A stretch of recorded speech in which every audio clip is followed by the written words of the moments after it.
Hello and welcome back to Faith with Flavor. You know, one of the greatest joys in life for a woman is the joy of becoming a mother.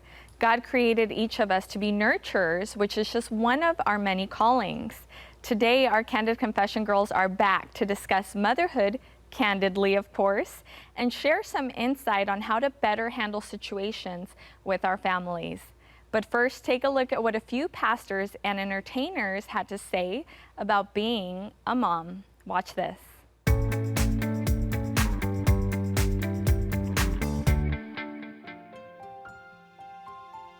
Motherhood is a beautiful thing, but it also comes with many challenges.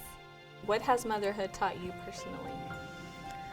Oh gosh, that I'm not perfect, how important my role is to shaping the next generation and being an example. And being an example is just one of the many callings a mother has. Motherhood in ministry, being a pastor and having children and raising them and birthing them while in the ministry, my number one calling to my kids is not pastor, it's mom.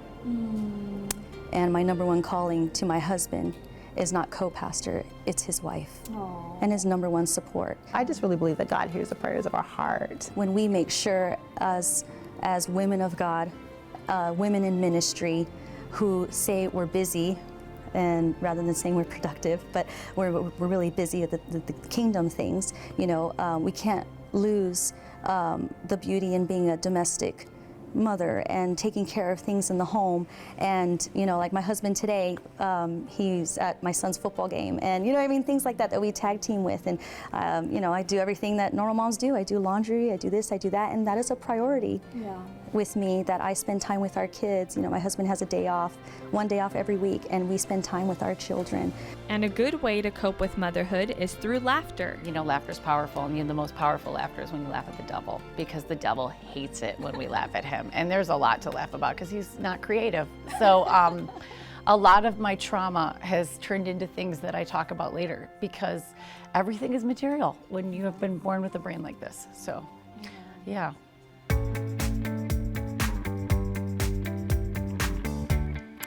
Oh, the joys of motherhood. Well, I'm not a mother yet, but I hope to become a mother one day, and I just can't wait to hear what these lovely women have to share about motherhood. So ladies, welcome back to Candid Confessions, and welcome for the first time, Christine. So like we always do, let's just have everybody introduce yourself. So we'll start over here. Christine. Hi, I'm Christine Molina, and I am the program administrator for the Life Agency. And you are a mom? A mom of 2 toddlers, Aww. 2 boys. Awesome. Okay, and over here? I am associate pastor of the Life Center in the city of Santa Ana, and I'm a mother of 6, his 2, mine 1, and ours together 3. So there's a total of 6. Wow, awesome. 4 girls, 2 boys. Okay, and over here we have? I'm Lori Perry, and I have 9 children. My husband and I are high school sweethearts, and we've been married 36 years. We had 9 children and 8 grandchildren, and we're lead pastors of Ignite Church OC. Awesome. Well, thank you guys first and foremost for coming and being a part of this Candid Confession segment. I really want to touch on motherhood because it's something that there's so many women out there who can relate to being a mom, maybe not physically giving birth to a child, but maybe they have, children that they look after like a parent, and so we're grateful for those women in our lives, and so we want to talk about it. So my first question to you is, in your opinion, what is the most important tool that you can teach your child? So one of the most important tools that I think I can teach my child, especially because they're boys, is to have respect, and to respect not just their parents, but others, their teachers, their friends, other adults that they meet. And I think that that's something that is extremely important, because to get respect, you have to give respect. I mean, not on all cases, sometimes it doesn't work that way, but at least for the most part, I want to be able to be a proud mom and say, my kids learned that from me. They have respect. That's good. That's really good. And how to be a gentleman, right? Because, with boys especially, it's like there's nothing cuter than seeing a man who is a true gentleman and who can really respect, the woman in his life. I think so. What about you? What would you want the tool for your kids? Well, there's several. After your kids grow up, and there's different tools that you teach them in different years, the different seasons of their lives, because they don't stay the same age. As we know, we grow. So when they were little, it was one thing, and as they've grown, there's been different things that I've had to teach. And I think now that they're adults, I think the biggest thing for me now is to teach them, because they're not married. One of them is, out of the 6, is married. So the thing that I am trying to impart into them is loyalty.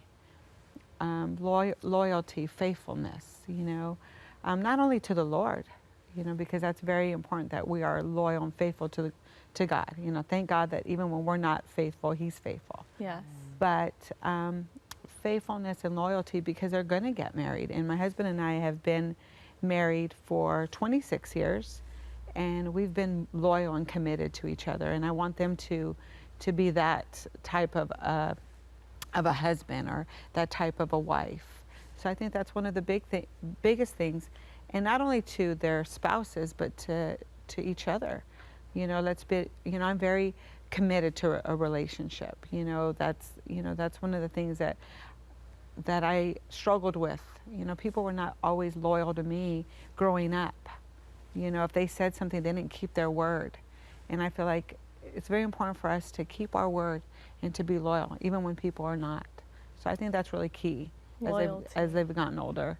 That's good. That's really good. What about you, Lori? Well, I think wisdom is a huge thing, because the Bible says that wisdom is the key thing. And if you get wisdom, you get everything else with it. So I always, when my kids were young, I started reading the Proverbs, and somebody taught me this. I don't know where, maybe it was at church, but I learned to read the proverb that corresponded with the day. So whatever the date was, if it was the first, I'd read Proverbs 1. And I noticed in there, it was so full of scriptures on raising children. Yes. The discipline scriptures are in there, so many scriptures. And I always felt like Solomon wrote Proverbs.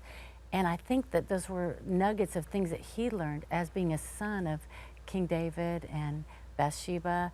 And he talked a lot about wisdom, and he said he bound it around his neck and he kept it in his heart. So from a young age, because like Pastor Teresa said, I feel like, when they're little, obedience is huge, and respect is huge at all ages. Yeah. But obedience maybe is more of something that if you get that and you conquer that when they're little, it makes things a lot easier as they get older. But wisdom has to be age appropriate. So you have to figure out what wisdom looks like for each age group, for the kids as they're growing up. Yeah. But if you can impart wisdom into it to them and yourself, I think it makes things go a lot smoother in the home. Definitely. I think just to add to that, because those are all great things to impart into your children. I don't have children yet, but I do have nieces and nephews. I'm a tia, and I love it. And what I really want to teach them is just to be like people, or girls and guys, that love hard, because there's so much hatred in the world. Yeah. I just had another episode of Faith with Flavor where we talked about racial injustices that are going on in our society today. Wow. And it's really unfortunate, and if I can teach my children anything, I would want them to be like lovers, just lovers of people, and to really love hard, because that's what we're called to do. The Bible says that we need to love our neighbor as we love ourselves. Yes. And I think that this world needs more of that. Like, we need to be lovers. That's right. So, okay, moving on to the next question.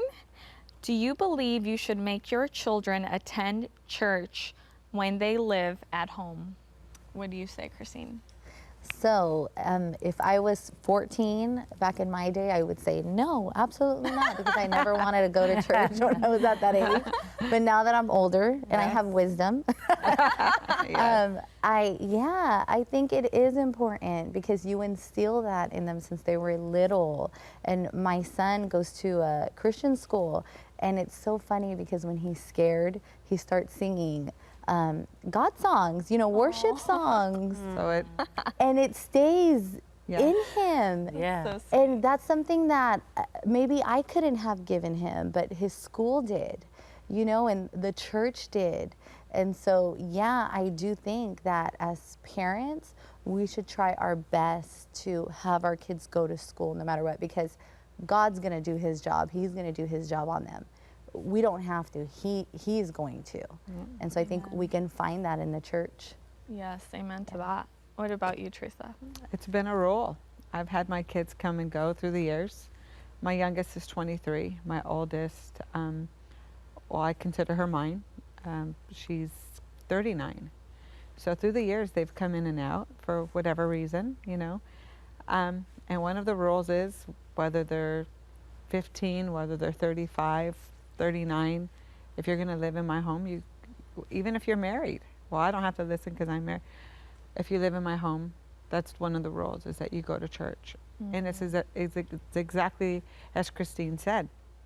The Word of God will never come back void. And it penetrates the heart of people. You know, it penetrates our hearts. So if they're sitting there and hearing the Word of God, I believe that that God is going to speak to them. So it's a big thing. And it's been something that they fought against, you know, off and on through the years.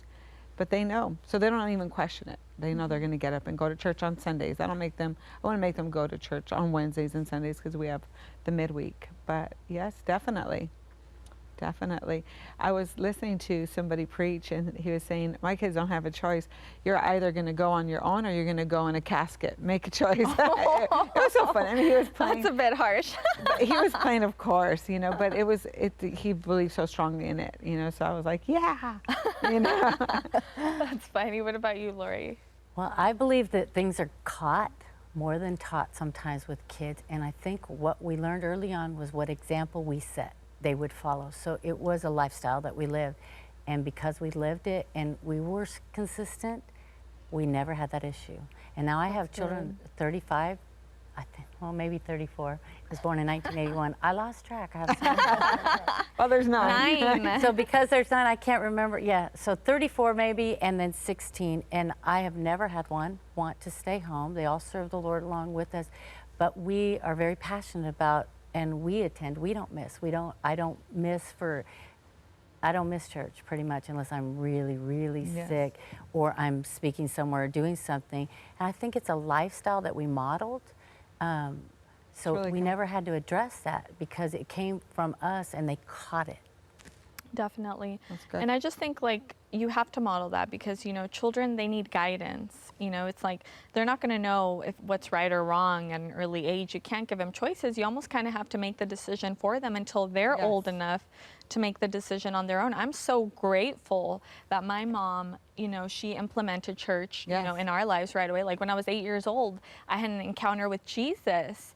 But because, you know, the opportunity was made for me, I was able to go to this church camp, you know, which I had never been before. I didn't know what to expect. But at that church camp, I encountered Jesus. And, you know, to this day, I remember that, you know, and that's what you're doing, you know. I think parents underestimate the power that they have to just lead their kids, you know, to make the right decisions in life. So that's really good. I love that you guys shared that. Okay, my next question is, do you believe that who your children associate with makes a difference in who they are as a person? So, Christine, what do you think? Do you think people that associate with your children, it makes a difference in who they become as a person? I think that it does influence them in who they are and who they become as a person, or who will they become in the future. I think it does have a big influences because I can think of me, remember me when I was in junior high and all those I was a bad influence to other kids, you know? And what a huge impact it made. And yeah, it is very important that we are careful who our children hang out with and who they associate themselves with. Yeah. You know, I can't tell you how many times I've heard, my son's not a gang member, but he just hangs out with them. You know, eventually that's what it will turn out to be. You know, and if you're hanging out with with that crowd, other people are going to portray you that way, and even the police. Yeah. You know, and it's sad, it's unfortunate, and I'm a strong believer as one, lead by example, and two, sometimes you got to let your kids learn their lesson, because eventually they do end up doing whatever they want to do. And so they got to learn the hard way. Sometimes, yeah, that's true. Yeah, sometimes. Teresa, what about you? My nana used to say something when I was a kid. I'm going to say it in Spanish.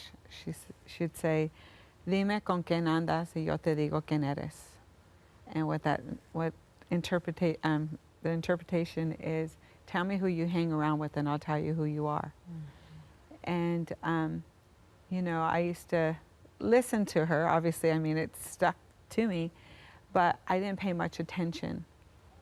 And as you said, you know, looking back and making the different decisions that I made, because I made some pretty horrible ones as I was young, you know, I think about the people I hung around with and, you know, wanting to get that approval and acceptance and willing to compromise even things that you were taught not to do, but because of who I hung out with, you know, trying to smoke weed when I was in junior high school in the 8th grade, you know, because my friends were doing it. A couple of my friends were walking home and they're like, come on, come on. And I didn't want to, of course, but because of the peer pressure, you know, I did. And of course I'm choking and, you know, trying to catch my breath and they're laughing at me, you know, but, you know, those are the doors that I opened up. And of course, you know, things progressed and whatever, but I definitely believe that who we hang around with, I mean, it would be nice to have our kids in a bubble, and that's not, you know, the leisure of life many times. So I did make some decisions based on who I hung around with, so it is definitely, to me, a true statement. What about you, Lori? Well, I learned a lot of what I know about parenting from my own experience too, and when started hanging out with the wrong people, it did influence me. So I always kind of studied that. And I'm like, okay, what can I do with my kids so that they don't repeat what I did? So I just revamped everything, and I'm like, okay, if I did that, then I'm going to do it different. So we created an environment. I think for me, the main thing that I found was it was in the family. For me, in the marriage, needed to be really strong. And we needed to model that really strong in front of the kids, because I noticed that if they felt secure and they had somebody that they felt that security with, they didn't go to their friends for that. They would come to the right place for that. And I feel like that really made a huge difference, that I saw that we created a home where the kids wanted to come home to. That's good. And it wasn't by buying things for them. It wasn't about the toys they had. It was the atmosphere that was a safe place, and they felt secure. And so I noticed that no matter who they hung out with, it didn't influence them. That's good. Wow, that's good. So I stayed home with the kids, and I wanted to be the one to be there to put the Band-Aids on their knees and to do those things. And I think making myself available to them, even if I was on the phone with a friend, even if I was preoccupied doing other things, just having my presence there gave them some kind of security that I never saw them repeat what I did. Wow. Like I said, all of mine, now I have a 17-year-old, so they're grown, you know what I mean? So now it's like I don't want to celebrate before the game's over, you know, be like, well, because it's not over till it's over. But I noticed that relationship with mom and dad is key. Okay, next question. Where do you draw the line in regards to privacy? Do you read the journals? Do you, go into the room, into those private areas where they say do not enter? What do you do? What do you think, Christine? Geez, my son is 5 years old and my other one is 1.5 years, and they're gonna hate me when they're 15 because I am going through everything, every drawer. I have to. I may not tell them, hey, this is what I read, or this is what I saw, or this is what I caught, but I'm going through it because I know what they're up to, and I know what they will be up to. And it's just, I have a sister-in-law, she's 14, and I'm all up in her business, and she may or may not know it. And you know what, I think if you're gonna invade their privacy, I think it's okay, but you don't have to call them out every single time for every little thing, because then they're just not going to come to you for anything at all. I think you have to pick your battles, and some things you just have to let them go. If you read on there a little something that someone offered them weed, maybe it's best that you don't bring it up, but just have that in the back of your mind that just those things. So I think definitely picking your battles, and me, I'm all for invading their privacy. Okay, Teresa? I agree. I agree. I feel that it helps. I mean, again, I feel that the Spirit of the Lord has always led me. I'm very big on praying and trying my best to lean into the Spirit of God and allow Him to lead and guide me. And there's been times that I've not even paid attention. But then there's other times that I've just felt like, you know what, I need to. And even if it's like you said, Christine, not to have to address them, for everything, but just to know how to pray. And I've even spoken to Lori about this at times. It's like, Lori, I read this or I seen that, pray with me, believe God with me. That's key, that you have somebody, she's such a big part of my life, and we pray about so many things. And it's not to be disrespectful or to, invade their privacy, but and then you hear about all of the stuff that goes on, the internet and Facebook and all these things. Because people are not paying attention, their child runs off with some 35-year-old man and whatever. And there's just so much out there that I feel that in this day and age, with all of the social media, you need to be involved in everything. But I think it's also important to have like a relationship with your child where they don't necessarily have to keep things from you. They can just tell you, up front, hey, this is what's going on in my life. Like, you don't have to find out through a journal or through invasion of privacy. They can just come to you and tell you, And that is true, but it's not always the case, unfortunately. And I will say this though, there is a fine line between like being a child's friend and being a child's parent, right? Yes. Where is that fine line, Lori? Well, I think parent has to come first. And if you do it well when they're little, if you can catch your kids, if the moms that have an opportunity to start when they're young, it's super important to be the parent and not try to be the friend. Those friendship years come later, and they'll be there, and they'll be the longest years. But your training and your discipline years should be the first 5 years. Then from 5 to like 10, you would be doing training, and then from 10 to like 16, 17, you're going to be coaching them. And then the friendship years come as an adult, and those are the longest years. So if you plan well and you strategize, you can, maximize them both. But, the thing is, I look back at my childhood, and I didn't go to my mom, and I had a wonderful relationship with my mom, but I would not go to her with the sins I was committing. I would be too embarrassed. I didn't want her to know that I wanted to hide them. I mean, most people want to hide their sins. Adam and Eve tried to hide it, and I'm like, I did not go to my mom, and I had a wonderful relationship with her, so I always was puzzled about that. But I have a large family, so the other kids usually tell on each other too. Yes. That's Spies good. in the house. That is so good. But I don't read their journals. I don't go through their Facebook. But I do believe that things are age appropriate, meaning you should be careful at what age you introduce your children to these things. It troubles me when 1-year-olds have cell phones. Yeah, but that's a little just scary. be careful how much you introduce them to if they're not able to do it without your supervision. Donna, can I add one thing to that, please? Regarding a friend, my husband has 2 older daughters, and because he had missed out on so many years, he was not in their life. And so they came into his life as a friend. As he started serving the Lord, and his daughter was 16, and he wanted to be her friend because he felt like he didn't want to scold her, he didn't want to correct her, he didn't want to do any of those things because he felt like he missed out, and that wasn't the dad he wanted to be. He needed to make up all those years. And finally one day we were having problems with her, just different things that were going on. And I finally told him, I said, babe, you're not her friend. She's not looking for a friend. She's looking for a father because she didn't have one. Yeah. And finally one day, there's some things that had happened, and he finally put his foot down and he told her, you know what, I'm not going to be your friend. I'm going to be your dad. I'm going to start telling you. And she said that. She said, you know what, I've always wanted you to be my dad. Aww. She said, I've had a friend in my mom. Wow. And I'm looking for a daddy.